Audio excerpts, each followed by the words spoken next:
Massachusetts Democratic Senator Ed Markey joins me now. Let's talk about this showdown over Mike Pompeo, first of all. Senator, welcome and thank you. What are your big concerns? I assume, that you're consistently going to be voting against Pompeo. Why don't you think it's important to get a confirmed Secretary of State finally in, and frankly, one who has the president's ear, who can talk to the White House, unlike Rex Tillerson? Well, the Secretary of State is in office for all issues, and that's why we have to put all issues on the table as part of his confirmation. So that includes his record on human rights, his anti-Muslim comments. He made a very incendiary comment about the Muslim leadership in the aftermath of the bombing and the Olympic in the marathon in Boston 5 years ago. He basically said that Muslim leaders were complicit in that, and I asked him to explicitly apologize for that in the confirmation hearing. He did not do that. I'm concerned about his previous comments about how 2,000 sorties in North Korea would be sufficient to take out the nuclear program of the North Koreans. I'm afraid that if the diplomacy, which has now begun, fails, that he is still an advocate for the use of weapons in North Korea. There is no military solution to this problem. So I'm concerned in a number of fronts, and as a result, my vote will be no. Now, Senator, does it matter what happens in the committee today, since with Joe Manchin's vote and Heidi Heitkamp's, they likely have the votes to get him confirmed on the floor this week? Well, it matters in that the Committee of Jurisdiction is not going to give him a favorable recommendation, and that doesn't happen very often.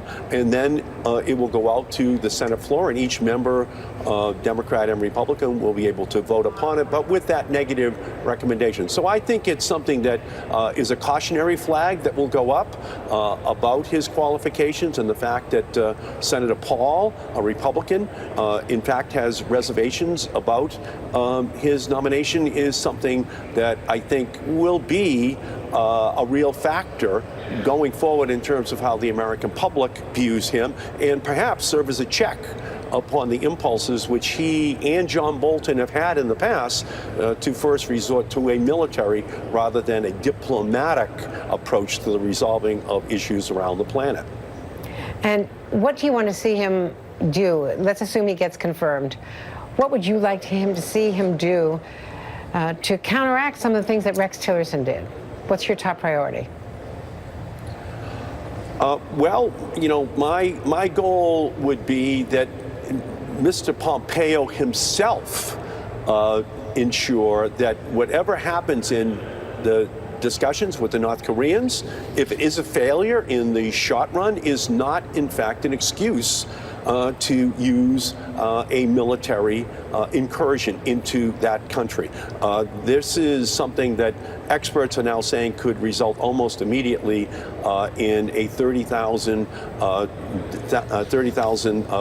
death count for Americans, up to 200,000 Americans who could die. So that is something that we want to avoid. And Mr. Pompeo is someone who clearly has kept that on the table in a way that Rex Tillerson did not. Tillerson was truly pursuing diplomacy as his principal, if not exclusive, avenue to resolve this issue.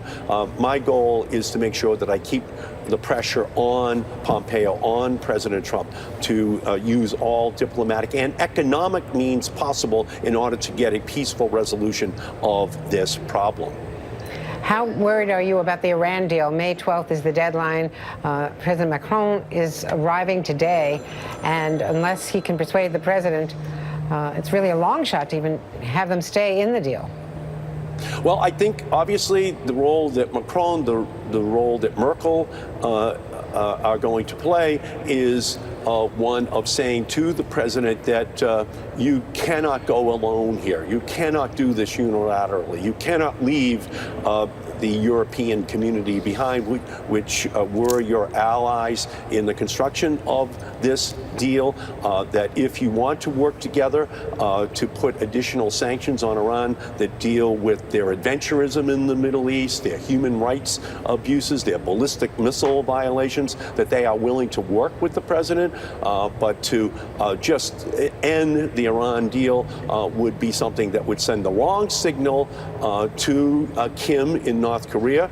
It would send the wrong signal to Saudi Arabia, which is looking for plutonium reprocessing and uranium enrichment equipment as part of a 1-2-3 agreement that is being negotiated right now with the Trump administration. It would just have an incredible domino effect impacting other issues, not just in the Middle East, but across the rest of the world. Senator Ed Markey, thanks for joining us today. Appreciate it. No, you're welcome.